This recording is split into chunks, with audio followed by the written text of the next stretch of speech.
Okay, let's go. It's time to take on Chapter 16, The Lumen Sage.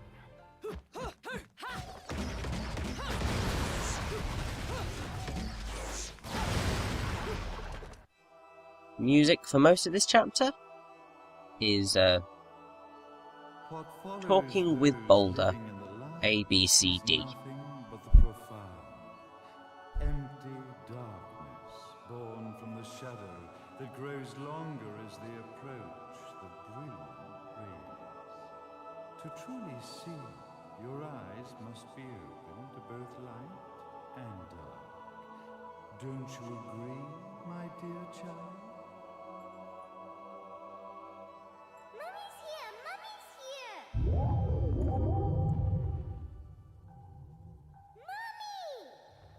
Mummy! Little one.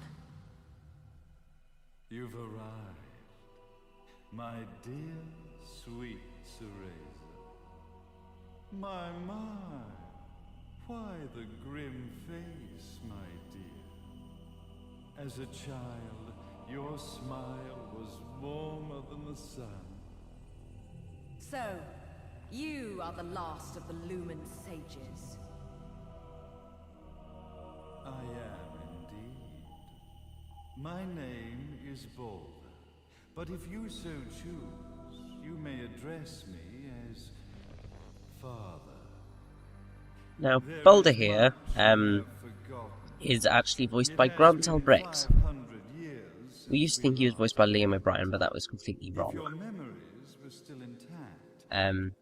Should recognise Grant Albrecht from being at the end in Metal Gear Solid 3 and Death Metal in No More Heroes. And I'll shut up now and let you enjoy this awesome cutscene. Where shall I begin? We, the Lumen Sages, and your Umbra Witches, have long been the overseers of history, each bearing witness with their own eye. This is how our universe's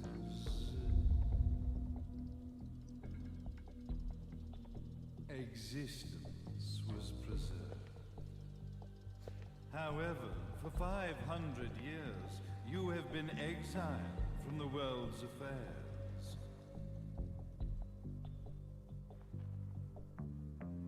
You are the left eye of the eyes of the world. Could you dispense with the riddles and just tell me what these sodding eyes actually are? Your years of slumber have caused you to forget many things, even as we stand on the verge of the resurrection of the Creator. The resurrection of Jubilees. There is but one way to return your epic of forgotten memories and open your eye of the Overseer. Your uncorrupted eye had to be exposed to the history it could not see.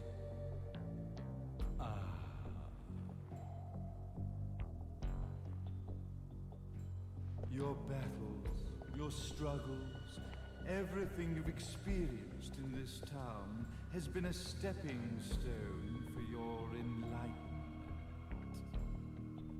It has all been done for the left eye. I've had enough of your philosophical pretensions. I won't ask again. Where did you get the girl? Your question has been answered. All this has been done to awaken the left eye. For that, you had to see yourself once more.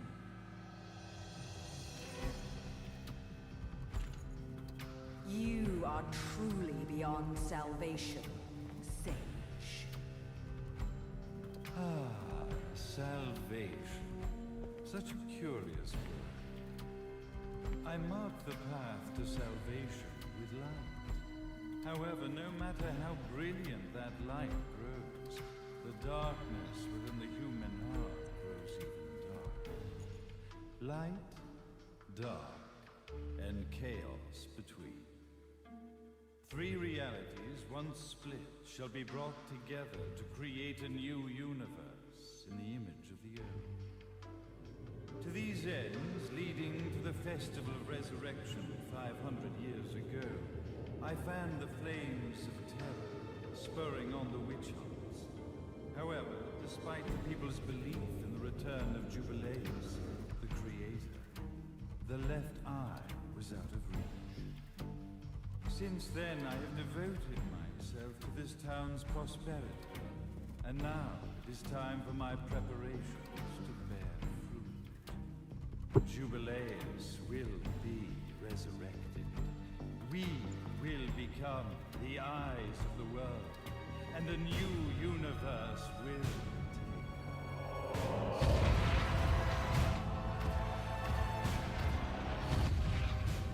I could never call the man behind this nightmare father.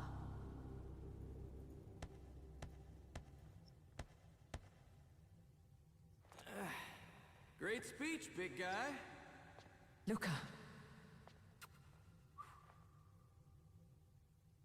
Getting a bit ahead of ourselves, aren't we, Mr. Big Shot Ithaval Executive? Salvation, light. You take this entrepreneurial philosophy a bit seriously, don't you? But it's all diarrhea of the mouth, if you ask me. History is littered with famous genocidal figures, just like you.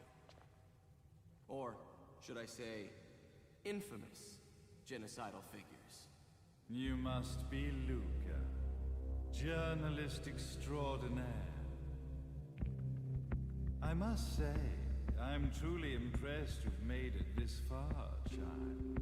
Like father, like son, I suppose. What? Luca, Luca, Luca. Your father had problems with my philosophies. It's fine to investigate, but when malicious rumors start to spread, I must see to it that they come to a stop. For being kind enough to ascertain that my long-lost eraser was at the bottom of some lake, I granted him his final wish and accepted his permanent resignation. You bastard!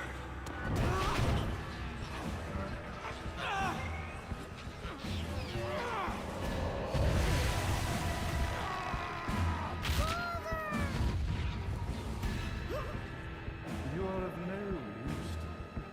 However, I am not without dignity.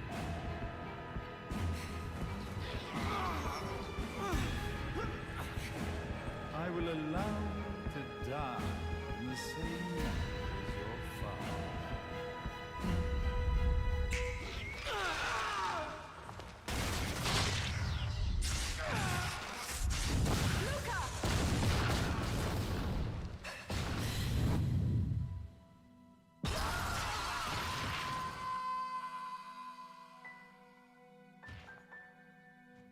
Well, I guess my plan has gone right out the window.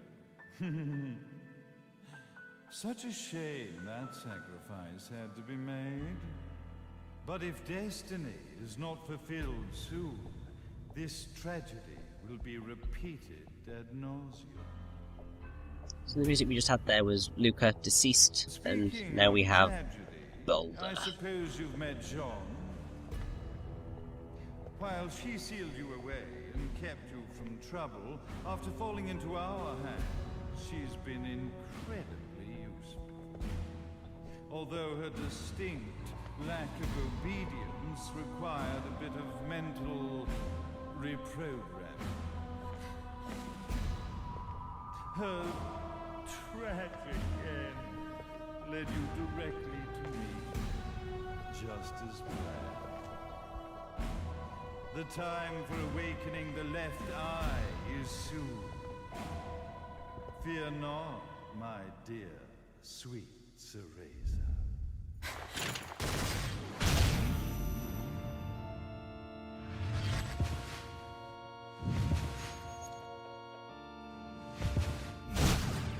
That's it, Cereza. fear your fate. Stand tall, my child.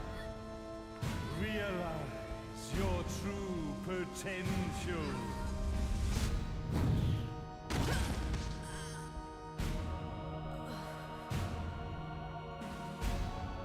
Cereza, we are one, my child.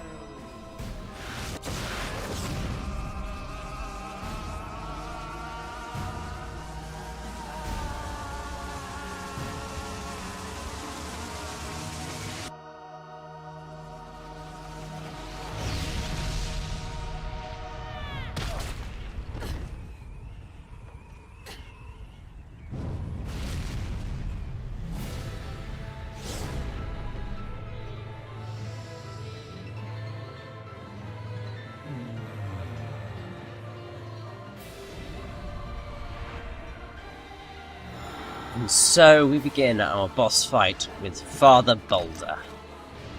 The music for this boss fight is the absolutely stunning You May Call Me Father. And I just love it so much.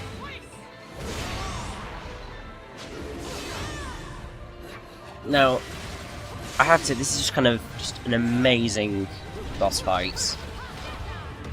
Especially because it acts as a sister scene to the Records of Time with the Falling Clock Tower, except now we're in the modern version with the skyscraper. And also I'm pretty sure in the background you have you can hear elements of One of a Kind in there, which is just great.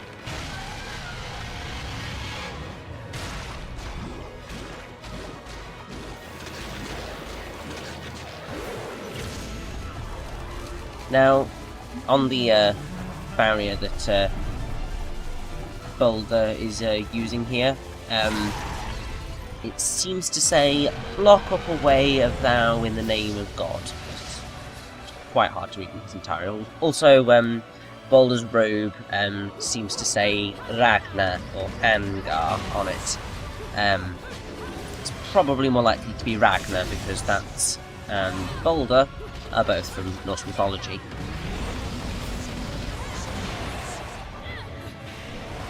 Now, unfortunately, I'm taking down Boulder much quicker than I really should be, because we are going to miss one of the most awesome quick-time events in the game. Thankfully, we are going to see this one, which is just great. Basically, when they decided that they were going to stick it in a modern setting, everyone thought, oh, he's probably strong enough to throw a skyscraper.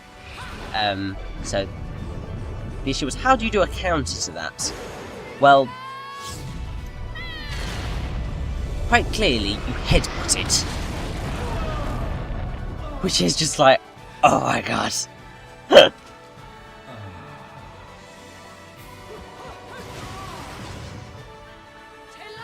Now, normally Boulder's face isn't bright red, but because I've got the Gaze of Despair equipped, it is, which is just quite funny.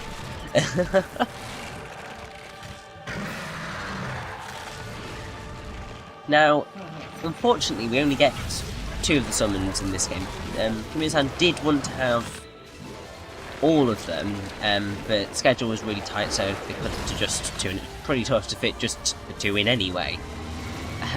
Also, they had to reuse some motion data, so it wasn't even more new data that they had to include. And now, this comb move, Kamiya-san actually had to show what he wanted exactly, and the guy who did the mocap captured it perfectly. So it's rather amusing that a bold guy had to show a guy with hair how to comb his hair.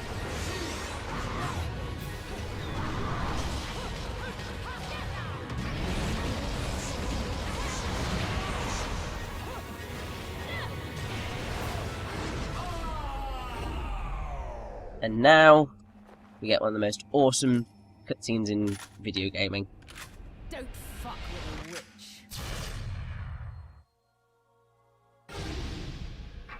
Now, if you looked carefully, you should have seen on the bullet there, the words Boulder and Rosa.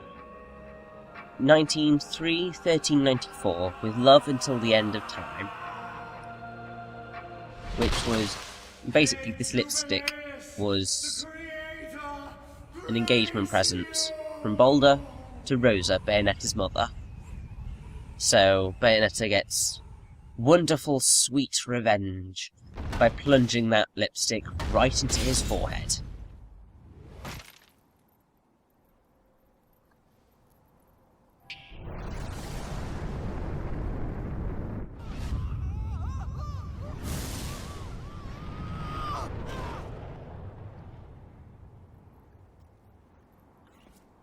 Music for this cutscene is Journey's End. I've got to give you credit, Bayonetta. You never cease to impress. You haven't seen the half of it. I've seen enough.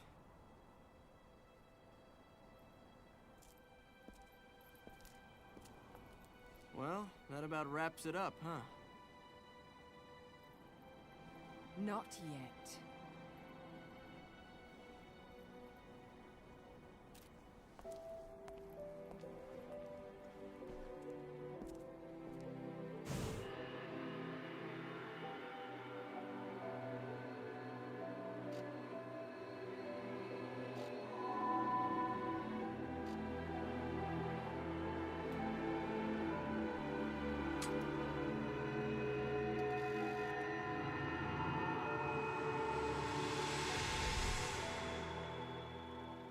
Now, this is actually the sanctuary where Bayonetta and Cereza first met, but with a bed in it, which is just quite funny.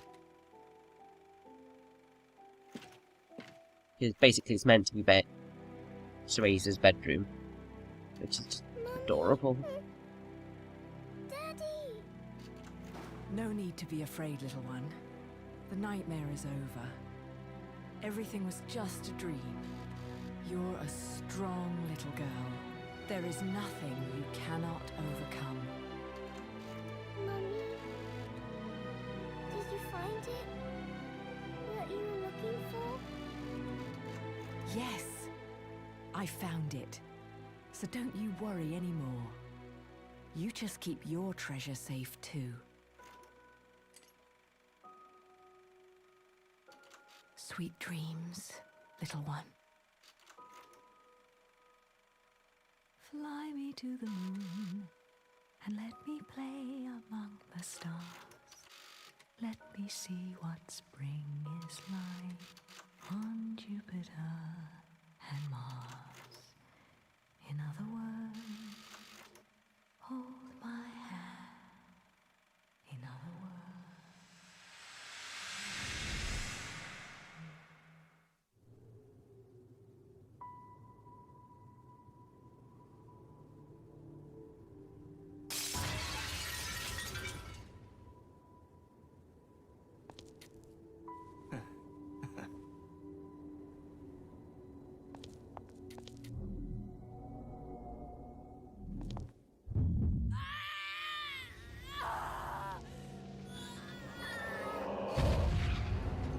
Now, basically what's happening here is that two different time axes are You love something. coming together Never lose it. and Understand basically it? changing history. You must keep it safe, close to your heart. A lot of people kind of get really confused with the story at this point. I'm The not safest afraid way anymore, of thinking Mummy. about it is that it's No a matter stable what. time paradox, essentially. There's nothing I cannot do.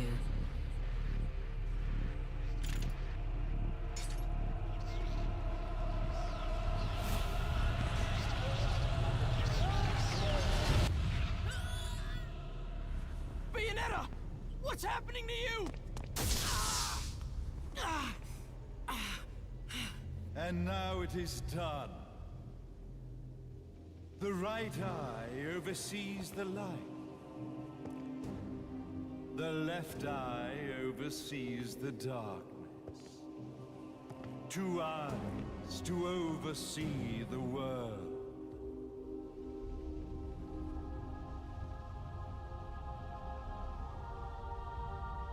It was never the woman known as Bayonetta that I set my sights upon. It was you as a child, Cereza, that I saw. For she was the one who saw the world through innocent eyes, and she was the one who could give rise to a new history. It was her energy that could awaken the left eye. This has all worked out splendid.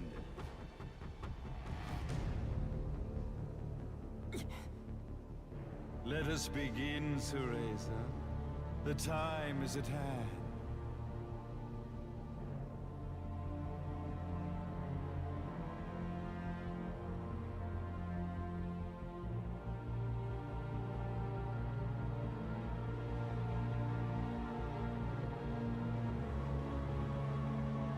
Now, the resurrection of Jubileus shall be completed. We are the eyes, overseeing the world. We are the eyes, overseeing a new era, a new reality, to which we will devote ourselves eternally.